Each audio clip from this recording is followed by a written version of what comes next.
Hey guys, Matt here, and today I'm back in Fallstreak. But for today, you can call me the bad Oh, well. Nah, don't worry about it. But to recap on our longest history lesson ever, we followed the story of Amene, and she was killing other kids to protect Mallory. Mallory got taken away, essentially raped by noblemen, had a kid, then both of them got married and they lived normal lives until the fire collapse happened, which was obviously foreshadowed by Mallory, considering that we already knew that the fire was going to happen. Then after that, Amene tried to get a hold of the cure for Linny and Daya and Kalia and her husband Orchard. And Linny and Daya actually end up dying from like starvation or something like that. Daya from hanging himself. What else was there? Yeah, and then Mallory was literally burnt alive, being accused of being a witch. And then Amene went crazy because of an infection that she got from her injury from escaping the hospital. Oh, and the cure is burnt people turned into stones, which is just messed up. And then Triss watched his mother die and saw the red illusion, which is what Amene called it. And then we ended up back in the present with the Lorette's birthday party. But that was not before that. But before that, we had a whole story about birds.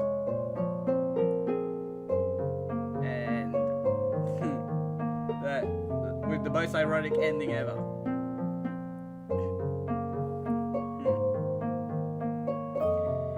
Anyways, that's enough history. Let's get on with the present.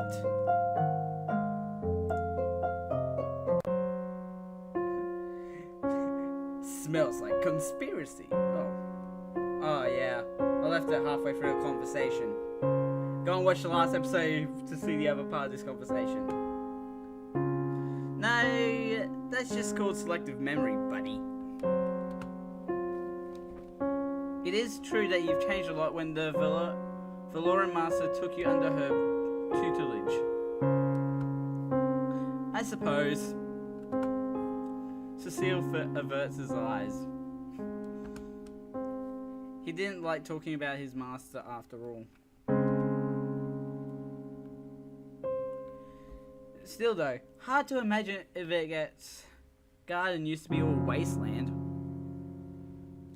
Yeah. Before the fire collapsed, burned it to ash, it had been ordinary grassland. Yet in less than a decade span, it had somehow blossomed into this hauntingly beautiful landscape. As long as we don't see anything weird happen. Also, let's hope we don't see Ortune interrogating his own son and abusing him for not being able to talk, basically. There's many mysteries about the fire collapse that we have yet to unravel. Its origin, effects on the land, and of course, the injuries it's left behind. my hand. Okay, so my wrapped hands. I'm like a mind reader of the game. With great effort, I managed to flex my fingers and curl them into a loose fist. It's been almost 10 years already. Yet these hands will never hold anything. Alright, calm down. Your hands aren't that badly injured. He can't do what he loves to do. Don't read people's minds. Ugh. I remember it took you a long time to get used to. There were a lot of things you couldn't do anymore. A lot you had to give up on.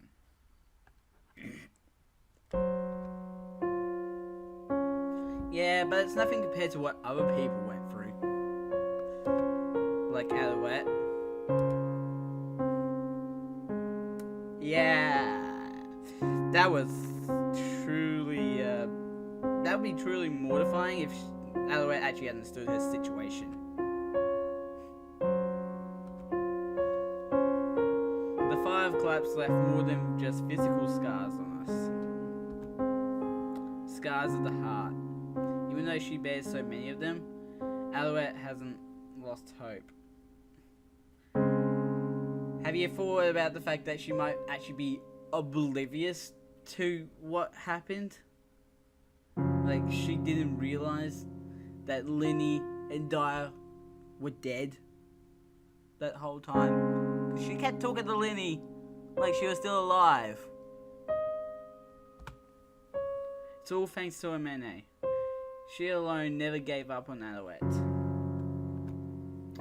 She even made sure Alouette would be able to grieve properly and come to terms with her death, unlike what happened with the rest of Alouette's family. That's why I want to honor her memory.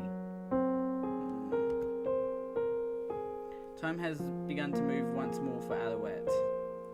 Only just now? Jeez. Ugh. That's problematic, isn't it? But even that is built on a fragile foundation. Believing that her siblings are waiting for her back home, she only leaves that house in order to work and raise money. All because she wants to build the house her father always dreamed of. Maybe then her mother and father will finally return to her. That's what she believes. I don't know if I'm going ahead with building the house. I don't know if going ahead with building the house was the right decision. But it's tough. Sometimes Alouette stops by the construction site and tells us stories. Stories about how her mummy always wanted a bigger kitchen so she could cook larger portions for the growing children. Or how her little brother Dyer once got stuck in a tree, forcing their papa to climb up and save him. Sometimes she even sings us songs that she learnt from her little sister Linny. She really loved her family, didn't she? So that the deceased might rest in peace, we must help her move on. Perhaps when this house is finished, she'll finally be able to find closure. No, it's not gonna work. She's too lost in her waiting for her parents to come back, knowing that but she doesn't know that they won't. They're dead. We can only hope. It's been almost 10 years after all. Maybe like the scars on my hands, Alouette's heart will never heal. But even then, I want to do as much as I can for her. In any case, we should probably rejoin the children before they wander off too far.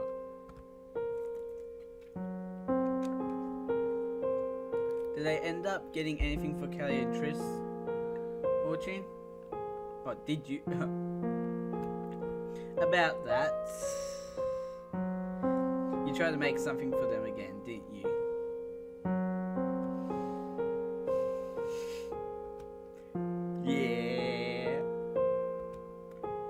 Kelly had seen straight through me. I'm a ghost! When Kelly and Tris were little, they had been quite fond of a music box I made for them. Which, yeah, I remember that music box. But worn down by the passage of time, the intricate machine eventually broke. In anticipation of the day, I spent several sleepless nights trying to repair it, but you can probably guess how it went. When are you going to learn, Orchune? Idiot. I just had to do that for that line. In the end, I never succeeded in anything but frustrating myself. But a part of me just can't seem to let go. Well, enough moping around. Looks like the kids have all scattered to the wind. Don't tell me they got picked up by the wind. Let's go catch up with them.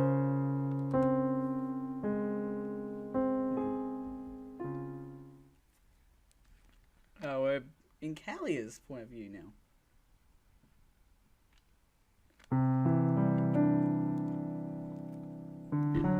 The flowers, they dance. Under the gently setting sun, they sway in concert to the wind's caress.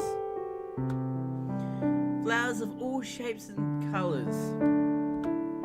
Yet one kind alone was reflected in my eyes. Splashes of vivid blue speckled with intermittent white. It reminds me of clouds drifting through a boundless sky.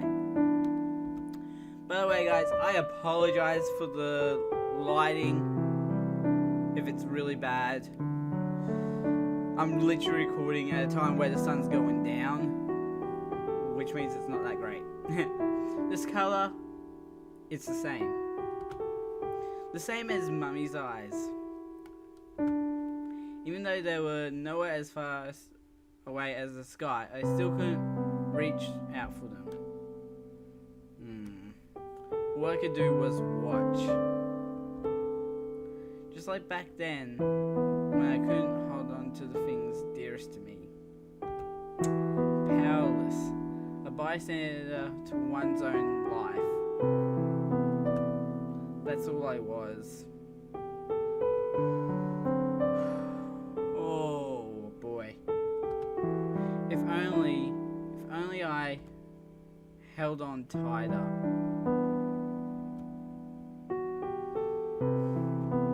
I gazed down at my ineffectual arm stumps.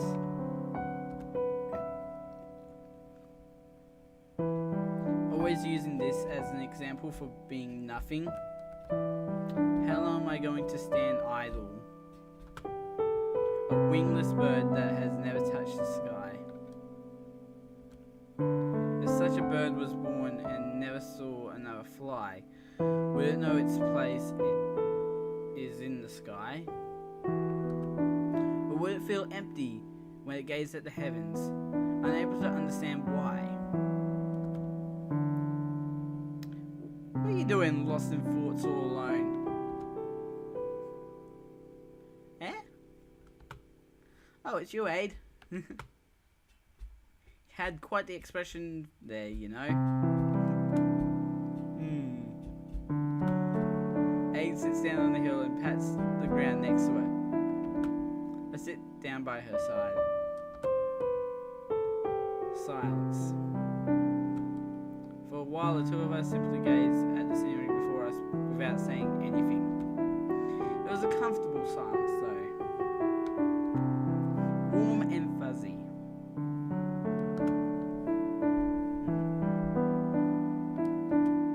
My eyes wander over to Aid. I find myself thinking about what kind of relationship I've had with her.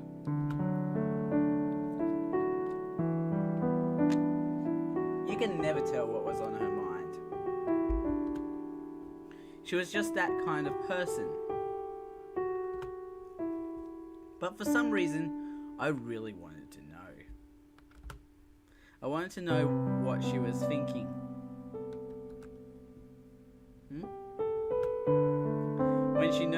me looking at her, she smiles. A radiant smile that made you feel like you were being... It made my chest ache. Breaking eye contact, I dropped my gaze to the patch of sky blue flowers before me. It was so close, yet at the same time, it was so far away. Get your face all in it. That's all you have to do. Just go, woo! Kalia? Yeah? I jump at the sound of her voice next to my ear. At some point she had gone close. Real close. Without blinking, she peers into my eyes. What? Every single part of you belongs to the Kalia I know and love. Bringing her hand to my face, Aid traces her fingers gently along the edges of my scars. Hey, cut that out! Oh, that's in some way that doesn't feel appropriate. Out of context, not appropriate. That tickles. Without warning, she suddenly leans in and blows a puff of air into my ear, sending a jolt of electricity down my spine. Oh, god damn you, Aid. The heck you think you're doing? You're not going around blowing air in people's ears.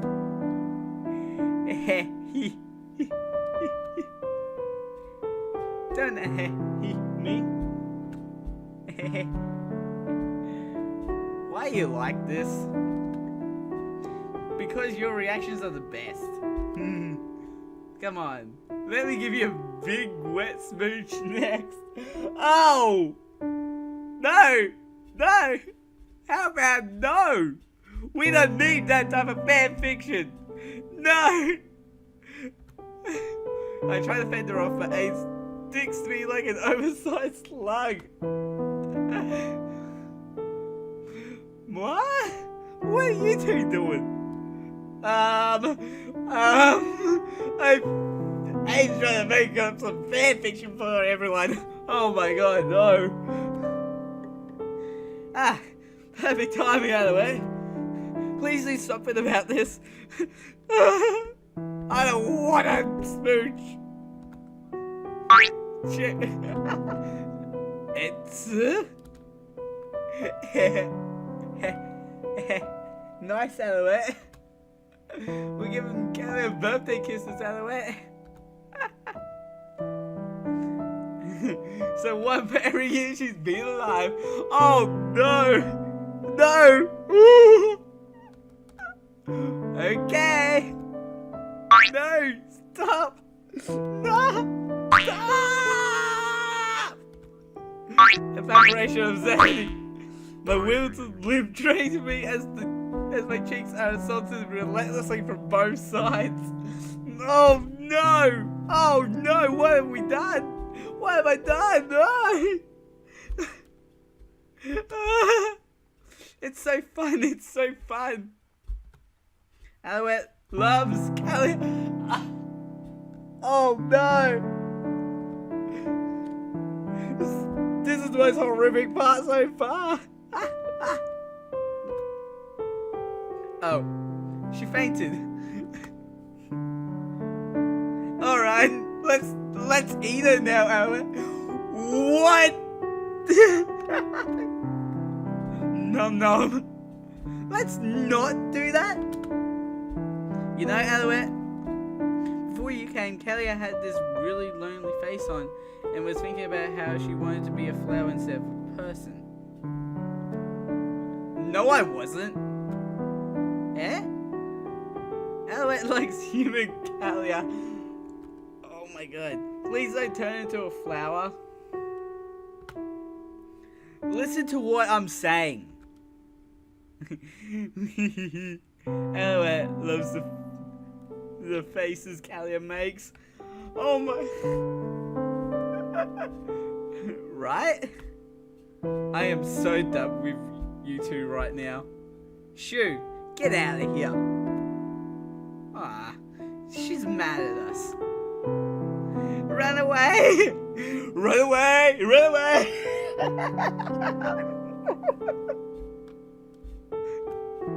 The two of them run off and disappear over the next hill. Oh my gosh, that was purely the most terrifying moment of this episode. Oh jeez! Jeez. They just do whatever they please. I breathe a heavy sigh.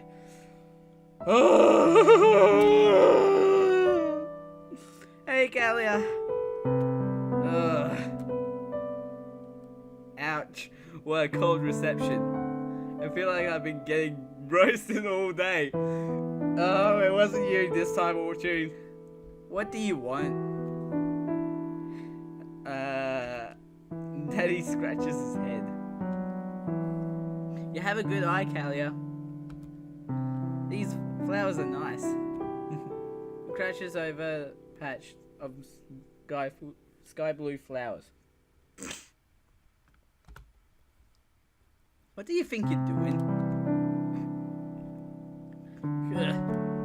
Hands that have been wrapped in bandages for so long as I can remember. We both knew.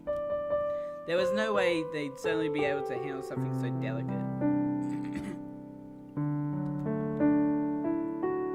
Well, that didn't go very well, didn't it?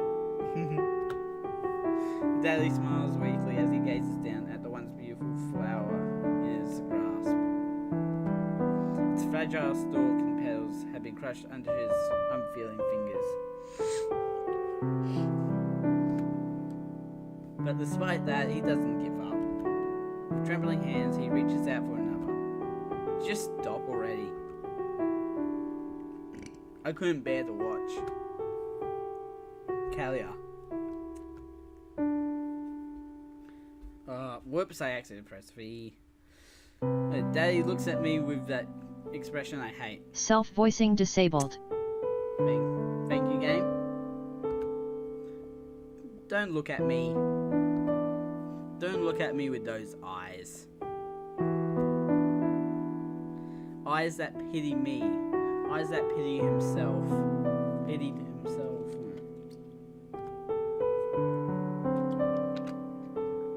I couldn't stand them. They made me feel like my time had stopped. They made me remember how I used to be. A person who always felt sorry for herself, who wallowed in self-pity and comfortable misery. There used to be a time where everyone gazed at me with those pitying eyes. You poor girl, they would say. Only Aid had been different. She alone had looked past that and treated me like an equal. At first, it was confusing and surprising, but it made me realize what I really wanted. Even if it's through the goodness of people's hearts, I don't want special treatment. Deep down, I just want to be treated like a normal girl. Maybe it's hopeless to wish for something like that. I'm sorry, Kalia. What are you apologizing for? I just don't understand him when he gets like this. It feels like there's a rift between us. A gulf that I didn't know how to traverse. Why did he even want to pick the stupid flower? It was a gesture I couldn't return. A gesture I couldn't reciprocate. Something like that. He might as well just go decorate a doll. Kalia! Aid's shout rings out to us from a distant hill. We're all ready to head out now. A rough weight lands awkwardly on my head. Daddy's hand. Time to go, Kalia. I let my gaze linger on the sky blue flowers one last time before leaving. Wordlessly, I slide up to Daddy's side, and the two of us begin to walk.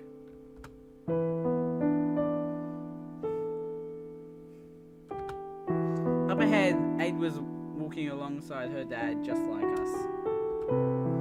Their hands brushed and joined together. It was probably an unconscious act for most families, but it wasn't something Daddy and I were capable of. There was no way to avoid looking at her. A dazzling flower she had picked in one hand, but a strong but gentle palm in the other. It was as if they were dancing to the wind, like all the flowers in the field. Oh my gosh! The two of us follow in their footsteps. We walk behind the father and daughter, linked to each other through their hands, unable to do the same. I decided I wouldn't be like this anymore. I hated it. I hated how much my chest ached when I looked at their backs. It was an ugly emotion that I didn't want to accept. It felt suffocating, like a hole was burning through me. And so, to escape that crushing feeling, I dropped my gaze to the ground and closed off my heart. Jealousy. Oh my god. Man, this story can just change on a whim so well. God. Because right now, we're seeing Callier's jealousy for Aid. Callier? At some point, Daddy had stopped and lagged behind. But before I can even wonder why, an incredible pressure lifts me off the ground high into the air. Whoa! I thrash in an attempt to keep my balance as Daddy sweeps me into a shoulder ride and runs up to Aid and her dad. Oh, challenging us to a race, are you? Very well. I permit you to carry me to victory, princess style, Papa. Cecile doesn't want to do it. Don't just sling me over your shoulder. This isn't comfortable at all. Don't be unreasonable, Aid. I'm carrying all these picnic baskets as well, after all.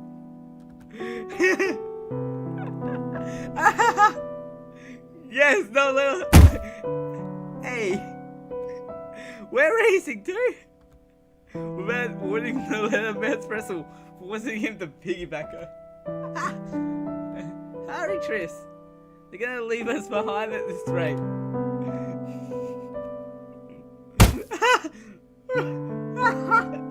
Favoring raw utility, little Rhoda sweeps Tris into a fireman carry. Whoa! Whoa! Loretta with the strength! Jeez! I'm sorry, I'm not as strong as Mr. Loretta.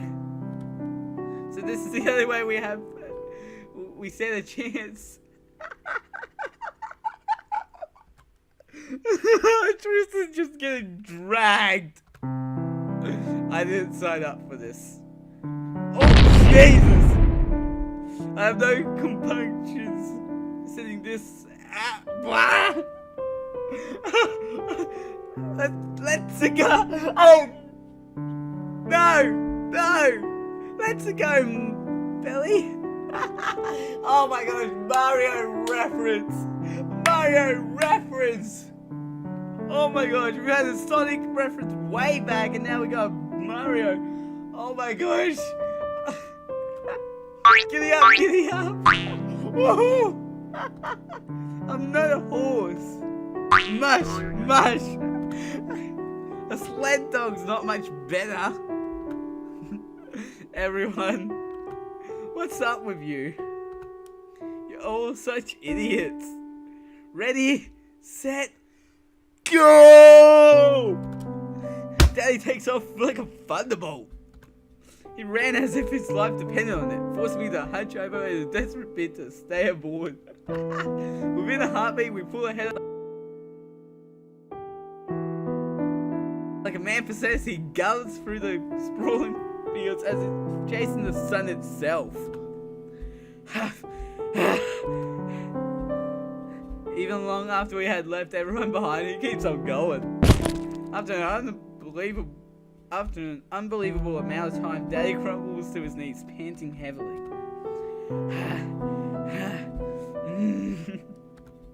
I didn't know what to say. It had all happened too quickly. In the end, Daddy ends up being the one to break the silence. Oh boy, you sure gained a lot of weight, Kalia. I don't remember you being that heavy in the past. What? Idiot! What do you think you're saying to the birthday girl? Daddy begins to laugh, wholeheartedly, with all his soul. The sound of it somehow seemed to clear everything away. The heck's up with you?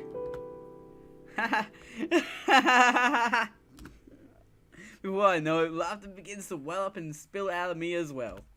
We must have looked like complete fools, laughing our hearts out in the middle of nowhere.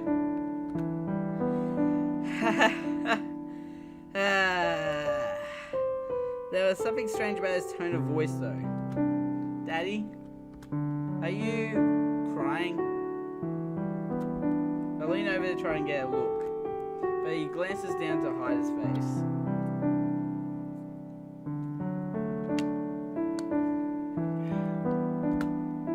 Just got a bit of sweat in my eye, that's all. Or maybe it's those onion cutting ninjas out there again. Yeah! Where are those onion cutting ninjas? That is the most powerful ninja of them all! The vibrations from Daddy's trembling back seep into my chest. It's how I was able to tell. Liar. Descending from his shoulders, I circle around to find that little streams were indeed flowing from his eyes.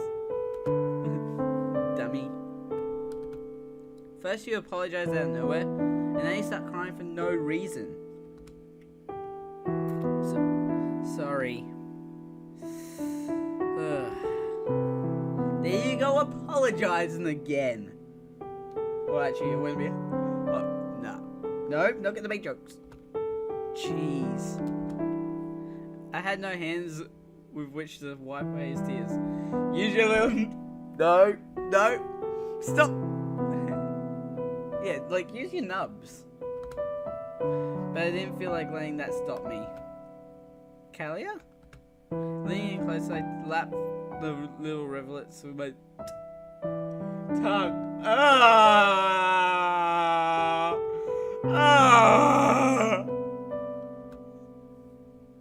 They had a salty tinge to them despite their clear appearance. Ew. It's so gross. Oh, I'm not liking it. And that is coming from the guy that literally sat through Yuri putting like Agnes' finger in her mouth to lick the wound and wrapping her tongue around it like a beast. Oh my god. Your cute daughter is doing something sweet for you. So be quiet and stay still. I don't know. It feels more like you're sampling me to see if I'm fit for dinner. Ouch! I chomped Daddy on the nose, causing him to squeak like a little mouse. Ouch! Your teeth are still as sharp as ever, I see. Okay. I've got some quite sharp chompers myself.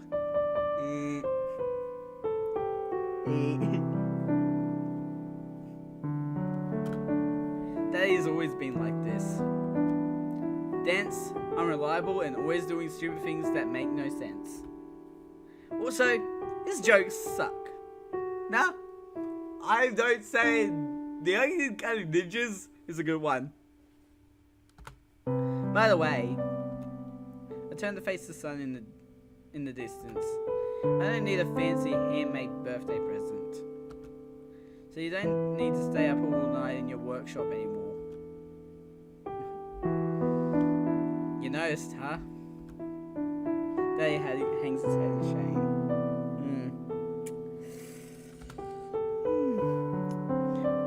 So, what did I tell you about the apologizing? Isn't it better for family to exchange thanks than apologies?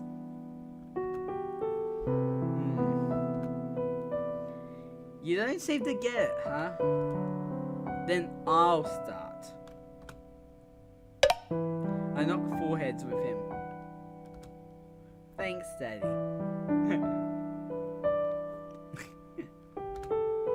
Thanks for winning that race for us. Daddy's eyes widen. Man, I've said Daddy more times than ever in this video. From now on, let's exchange gratitude instead of regrets.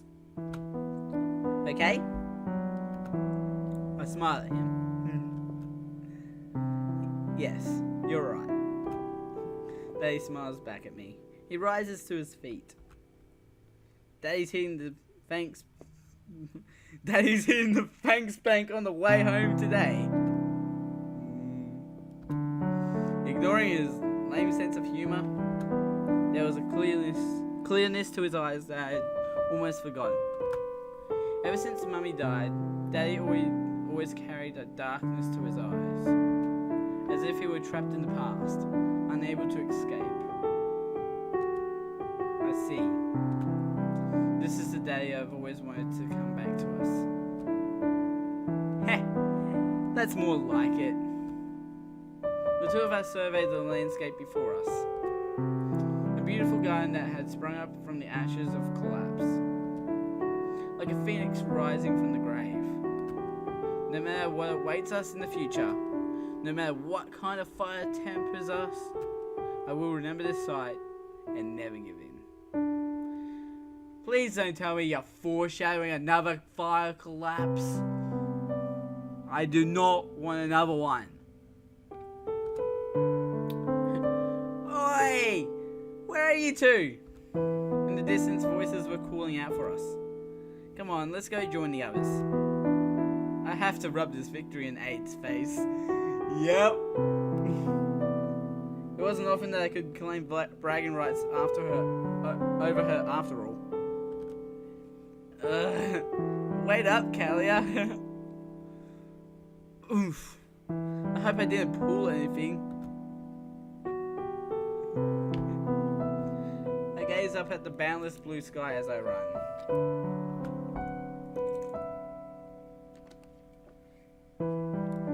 Lonely yet liberating. Fatigued yet so free. It was an aching, empty blue sky I could never hope to reach. Heh. Haha. But even if the distance it laid was vast beyond compare, haha. Today, it felt like I had taken one step closer to it.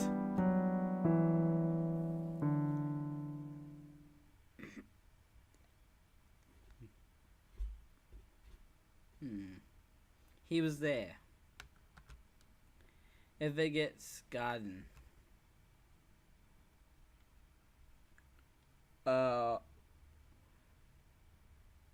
Amidst its ghostly night illuminance, he stood.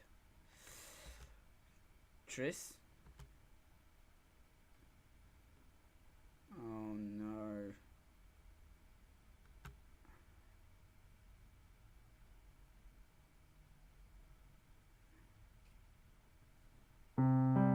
Made with Rempy.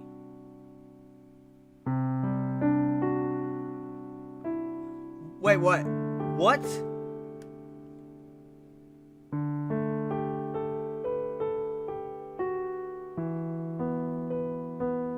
I think I just reached the end of the game. What?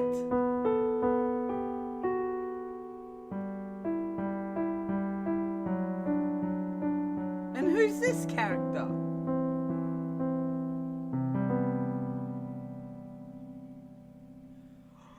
There's a Fallstreak 2 requirement for my homeland.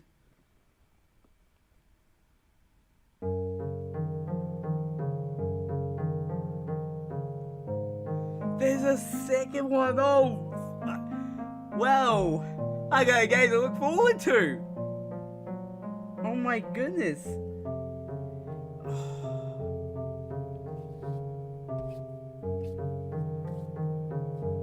Anyway guys, that's the end of the video apparently. It was a shorter one than I expected. But, oh my gosh, Triss has been infected by the red illusion. Wow. Anyway guys, well,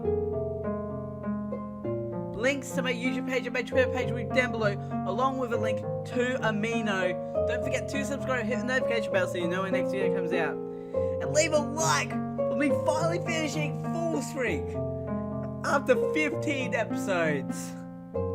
I'm the Mad Scientist out.